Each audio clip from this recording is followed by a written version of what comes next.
आप सभी का बहुत बहुत स्वागत है हमारे चैनल सी क्राफ्ट में।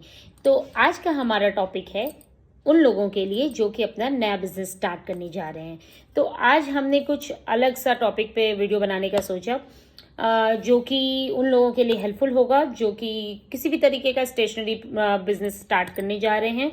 तो सबसे पहले स्टेशनरी प्रोडक्ट की अगर हम बात करते हैं, अगर हम उससे रिलेटेड बिजनेस स्टार्ट करना चाहते हैं तो दो तरह का टॉपिक जो है, दो तरह के पॉइंट जो हमारे मतलब दिमाग में सबसे पहले आता है।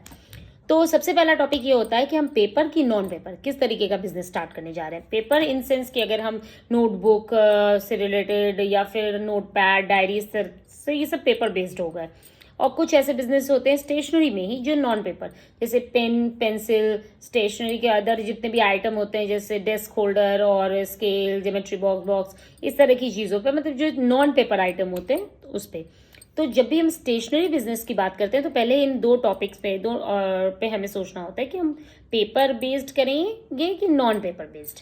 उसके बाद जब हमारी ये बात डिसाइड हो जाता है तब अब हम दूसरा जो पॉइंट हमारे पास आता है वो ये होता है कि हम रिटेल बिजनेस स्टार्ट कर रहे हैं कि होलसेल, कि ऑनलाइन मार्केटिंग या कुछ इस तरह का बिजनेस स्टार्ट कर रहे हैं जो कि हम घर से ही अपने पर्सनल कॉन्टैक्ट बेसिस पे सेल परचेज करके करते हैं। तो अब अगर हमारा ये भी बात डिसाइड हो जाता है कि हम रिटेल कर रहे हैं या होलसेल कर रहे हैं, तब हमारे कौन से ऐसे टॉपिक है जो हमको ध्यान में रखना पड़ता है।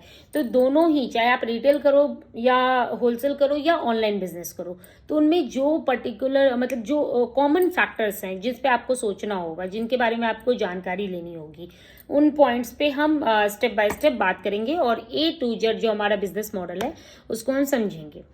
तो सबसे पहले अगर हम बात करते हैं कि अगर हमारे दिमाग में आता है कि हमें बिजनेस करना है, तो उसके लिए सबसे पहला पॉइंट जो मेरे हिसाब से जो हमें सोचना चाहिए वो होता है हमारा लोकेशन, क्योंकि लोकेशन बिजनेस में बहुत मैटर करता है। आपको मैं एक पर्सनल एक्सपीरियंस बता रही हूँ। मेरा एक नोटबुक का एक छोटा सा फैक्ट्री है झारखंड में ही, जिसे मैं रन कर रही हूँ। तो क्या है कि मेरा तो होलसेल बिजनेस है, क्योंकि मेरे कस्टमर जो है वो है शॉपकीपर्स। तो अभी ये था कि वो, क्योंकि सिटी में तो है नहीं, फैक्ट्री तो आउट ऑफ सिटी है, तो वहाँ कस्टमर का रिच बहुत कम था क्योंकि वो सिटी से काफ़ी दूर था। और मैंने ये बात पे ज़्यादा पहले ध्यान नहीं दिया स्टार्ट करने से पहले कि मुझे एक सिटी के अंदर एक ऑफिस या अपना एक पर्सनल स्पेस, मतलब एक ऑफिस जैसा छोटा कुछ वो ओपन करना होगा जहाँ पे कस्टमर मेरे पास आ सके। तो इससे मुझे बहुत लॉस हुआ। तो जब भी आप कोई बिजनेस, चाहे होलसेल करो या रिटेल करो, लोकेशन बहुत मैटर करता है। अगर आप रिटेल शॉप स्टार्ट करने जा रहे हो, ठीक है, तो रिटेल शॉप अगर आप स्टार्ट कर रहे हो स्टेशनरी का, तो उसके 1 किलोमीटर के अंदर में या उससे भी आसपास में जैसे स्कूल होना चाहिए या फिर कॉलेज होना चाहिए या कोई कोचिंग इस तरह का, या अगर आपका रेजिडेंशियल एरिया भी है तो जैसे छोटा मोटा कोचिंग भी अगर होगा जहाँ बच्चों का, क्योंकि आपके तो जो मेन कस्टमर हुए वो तो स्टूडेंट्स हुए, तो वहाँ बच्चों की रिच अच्छे से होनी चाहिए। अदरवाइज वो उतना अच्छा नहीं होता है। अगर आप किसी ऐसी जगह खोल दो जहाँ बच्चे जा ही नहीं रहे हैं, बच्चों का रिच नहीं है, तो फिर वहाँ आपको उतना प्रॉफिट नहीं मिल सकता। उसके बाद अगर मान लीजिए आप होलसेल कर रहे हो, ठीक है, होलसेल आपका बिजनेस है, तो आपका स्टॉक जहां आप अपना प्रोडक्ट रख रहे हो वो हो सकता है कि आउट ऑफ सिटी भी हो तो कोई दिक्कत नहीं है, लेकिन जो आपका ऑफिस होना चाहिए होलसेल बिजनेस में भी, आपका ऑफिस जो होना चाहिए वो सिटी के अंदर होना चाहिए, क्योंकि इससे बहुत फर्क पड़ता है। लोकेशन बहुत मैटर करता है, चाहे वो आप स्टेशनरी के अलावा अगर कोई और बिजनेस पे भी बात करो तो लोकेशन बहुत मैटर करता है। जो दूसरा टॉपिक है जिसपे हमें ध्यान देना चाहिए वो है सप्लायर।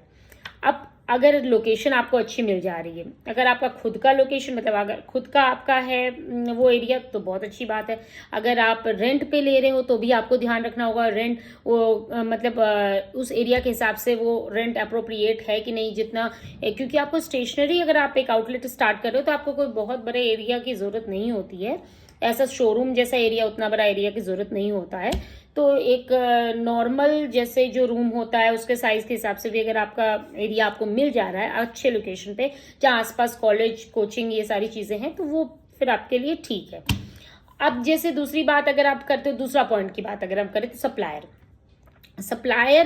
जो एक ऐसा पॉइंट है कि अगर आपको लोकेशन मिल गया, अब जो आप प्रोडक्ट, जैसे आप रिटेल शॉप स्टार्ट कर रहे हो तो जो स्टेशनरी का सामान आप मंगवाओगे, तो वो आपका मतलब वो क्वालिटी जो सामान आपके पास आ रही है उस क्वालिटी के हिसाब से उसका प्राइस अफोर्डेबल में प्राइस में आपको मिले, क्योंकि अगर आपको होलसेल रेट पे नहीं मिलेगा तो फिर आप कैसे कस्टमर को दे पाओगे सही रेट, वो भी बहुत मैटर करता है। जैसे कि मैंने जब स्टार्ट किया अपना रिटेल शॉप, जब भी होलसेल तो मेरा था ही, फैक्ट्री से मैं नोटबुक मैन्युफैक्चरिंग करती थी, फिर मैंने जब रिटेल शॉप स्टार्ट किया तो फिर मैंने दिल्ली से सामान मंगाया। तो मैं पर्सनल स्पेस बता रही हूँ। तो फिर क्या हुआ कि वो मुझे जो प्रोडक्ट उन्होंने भेजा, क्योंकि मैंने जस्ट स्टार्ट ही किया था, मुझे इतना नॉलेज नहीं था, तो वो प्रोडक्ट में बहुत सारी ऐसी चीजें थी जो बहुत टाइम पहले की थी, जैसे पेन वगैरह मार्कर। तो क्यों उन्होंने भेज दिया, अब भेज दिया उन्होंने तो फिर वो बहुत सारे सूख गए। ठीक है, मैं बहुत टाइम तक उसको कैरी नहीं कर पाई। मतलब अभी क्या है, उसने पुराना प्रोडक्ट मुझे भेज दिया, तो दिल्ली से झारखंड मैंने मंगवाया। अब वो उतना मैंने तो जस्ट फोन पे ही कॉन्वर्सेशन किया था, तो उन्होंने सामान दे दिया। सामान तो उन्होंने पूरा दिया, लेकिन बहुत सारे एक्सपायर वाला भी दे दिया, मतलब जो बहुत टाइम पुराना वाला था, तो उससे मुझे प्रॉब्लम फेस करनी पड़ी। तो आप जब भी सप्लायर सेलेक्ट कर रहे हो तो ये सभी चीज़ों का आप ध्यान रखो कि उनको मतलब ऑर्डर कर देते समय आप ये पहले आपको बताना पड़ेगा कि आप मुझे नया प्रोडक्ट दो, जो मतलब जैसे पेन मार्कर जो सूखने वाली चीज़ें जो कि खराब हो सकती हैं, वो सब मुझे आप नया एडिशन दो। तो वो फिर आपका लंबा टाइम चलेगा, क्योंकि आप फेस वैल्यू, अगर आप रिटेल शॉप खोल रहे हो तो आप फेस वैल्यू हो। अगर सप्लायर आपको पुराना सामान देता है तो वो उसको नहीं बोलने जाएगा, वो तो आपको बोलेगा ना कि आपने मुझे कैसा पेन दे दिया, मैं कल ही लेके गया था, फिर ये सब तरह की प्रॉब्लम आपके पास आ सकती है। तो इस सब से बचने के लिए आपको, और सही रेट पे भी आपको सामान मिले, ये भी आपको देखना है। तो इस सभी पे आपको काफी रिसर्च करना पड़ेगा। आज के टाइम में ये बहुत इजी हो गया है, बिकॉज आपको क्या है कि आप ऑनलाइन बहुत सारा सर्च कर सकते हो। ऑनलाइन में सारी इन्फॉर्मेशन अवेलेबल है, कहाँ से सबसे अच्छे रेट पे आपको सामान मिलेगा, कहाँ से आप परचेज करो, ये सारा कुछ आपको ऑनलाइन इन्फॉर्मेशन मिल जाएगी। बस आपको थोड़ा टाइम दे करके रिसर्च करना होगा।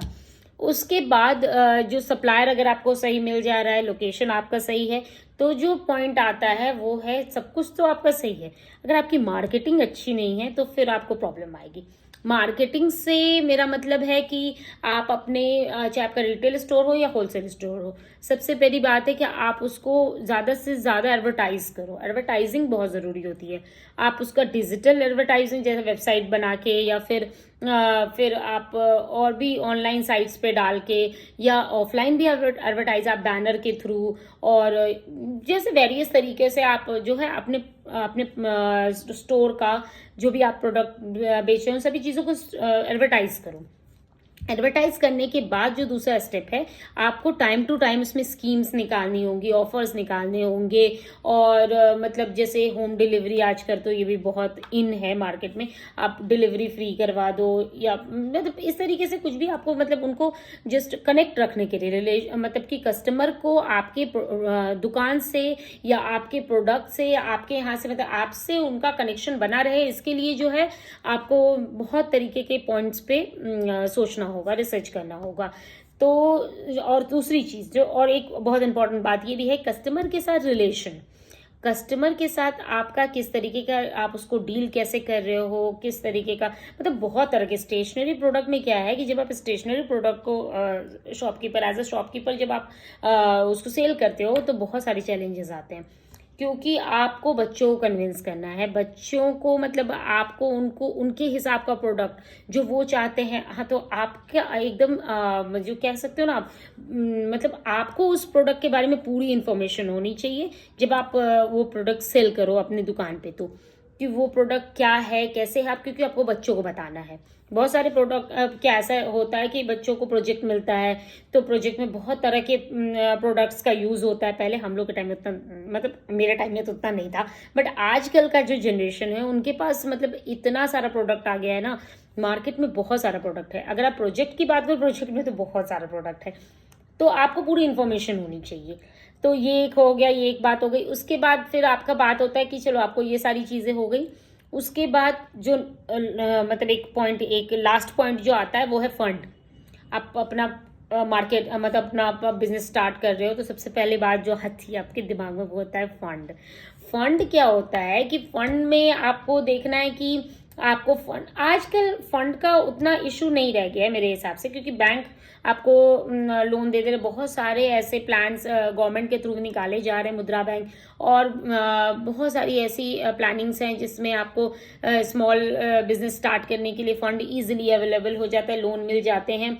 और कुछ नॉन बैंकिंग फंड सिस्टम भी है जो कि आपको फंड प्रोवाइड करा देते हैं। अदरवाइज अगर आप बैंक से या जैसे इस तरह के फंड इंस्टीट्यूशन से ना लेना चाहो और आप अपने फ्रेंड्स फैमिली मेंबर्स से भी लेके स्टार्ट कर सकते हो। अगर आप रिटेल बिजनेस स्टार्ट कर रहे हो तो आपको कोई स्टेशनरी प्रोडक्ट का मतलब जैसे स्टार्ट करने के लिए बहुत लार्ज स्केल का इन्वेस्टमेंट नहीं चाहिए।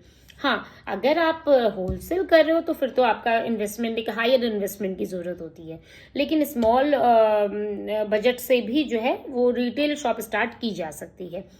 तो ये सारा तो हो गया सिनेरियो। अब एक और पॉइंट है जो मैं इसमें ऐड ऑन करके डिस्कस करना चाहती हूँ कि अगर आप बात करते हो बिजनेस की, तो लोग कहते हैं कि हम जैसे बिजनेस कर रहे हैं और हमने कुछ हम क्या करते हैं कि हम वहाँ पे स्टाफ रखते हैं। जैसे हम रिटेल बिजनेस की बात करते हैं तो स्टाफ का क्या करते हैं ना, बहुत से लोग ऐसे होते हैं ना कि स्टाफ है लेकिन फिर भी वो पूरे टाइम दुकान पे बैठे हैं, गल्ले पे बैठे हैं, क्योंकि उनको स्टाफ पे भरोसा नहीं है या स्टाफ अच्छे से काम नहीं करेगा या ये वो।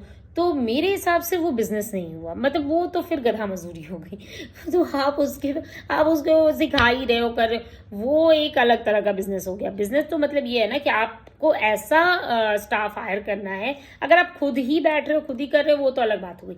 लेकिन अगर आपका एक प्रोफेशनल तरीके से अगर आपको बिजनेस रन कराना है रिटेल शॉप्स पे भी, तो आप अगर एक स्टाफ रख रहे हो तो फिर आप ऐसा स्टाफ रखो हमेशा ही जो कि ट्रेंड हो, जिसको मतलब पूरा नॉलेज हो और बहुत ही मतलब क्या कैसे मैनेजेबल तरीके से वो चीज़। तब आपका अगर छोटा आउटलेट भी होगा ना तो वो काफ़ी मैनेजेबल होगा, वो काफ़ी अट्रैक्ट करेगा कस्टमर को। ये बहुत छोटी छोटी चीज़ें, बट आई थिंक ये चीज़ें अट्रैक्ट करती हैं कस्टमर को। तो ये सारे पॉइंट आप देख सकते हो। तो अगर आप मतलब रिटेल बिजनेस भी कर रहे हो ना, तो आप उसमें हमेशा कुछ इनोवेटिव सोचो, तो उससे बहुत फ़ायदा होता है। और की ऑफ सक्सेस एनी बिजनेस, अगर की ऑफ सक्सेस आप देखते हो तो वो है कस्टमर के साथ अच्छा रिलेशन, उनको अच्छा प्रोडक्ट प्रोवाइड करवाना, प्रॉफिट मतलब उनका अफोर्डेबल प्राइस पे, जिससे, और हाँ, अपना प्रॉफिट तो ऑब्वियसली हमें देखना होता है, क्योंकि हम अगर बिजनेस करने बैठे हैं तो हम अपना प्रॉफिट देखेंगे। तो ये सारे ही एस्पेक्ट्स अगर सोचते हो और सारे ही टॉपिक पे अगर आप मतलब वन बाय वन करके, स्टेप बाय स्टेप करके आप क्लियर करते जाते हो तो एक अच्छा बिजनेस आप रन कर सकते हो। और ऑल द बेस्ट जो भी नया नया बिजनेस शुरू करने जा रहे हैं उन सभी को, और जो पहले से भी बिजनेस कर रहे हैं उन सभी को भी। तो मिलते हैं अपने नेक्स्ट वीडियो में। अगर आपको ये वीडियो अच्छा लगे तो हमारे चैनल को लाइक शेयर सब्सक्राइब ज़रूर करें, और ऐसे ही हमारे चैनल से आप लोग जुड़े रहें। Thank you so much.